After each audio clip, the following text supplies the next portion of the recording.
في الآونة الأخيرة أثار تصريح بعض جماهير الزمالك وبعض الإعلاميين مثل عمرو الدرديري ميدو وأيمن عبد العزيز جدلا واسعا حول عدم تشجيعهم للنادي الأهلي في كأس العالم للأندية. عمرو الدرديري الإعلامي المعروف بانتمائه لنادي الزمالك صرح بأن جماهير الزمالك لن تشجع الأهلي في البطولة العالمية.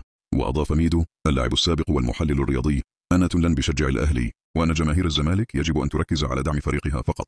أيمن عبد العزيز اللاعب السابق لنادي الزمالك أكد أيضا على نفس الموقف مشيرا إلى أن جماهير الزمالك يجب أن تظل مخلصة لفريقها وأن تركز على دعمه في البطولات المحلية والدولية في 60 داهية. هذه التصريحات أثارت ردود فعل متباينة بين جماهير الكرة المصرية، حيث رأى البعض أن هذا الموقف يعكس روح الحسد والكرة والبغض من بعض الأندية المصرية للنادي الأهلي العظيم، بينما اعتبر آخرون أن دعم الفرق المصرية في البطولات الدولية يجب أن يكون واجبا وطنيا، أن الأهلي ليس في حاجة لدعمهم حيث يتمتع بشعبية جارفة على مستوى العالم.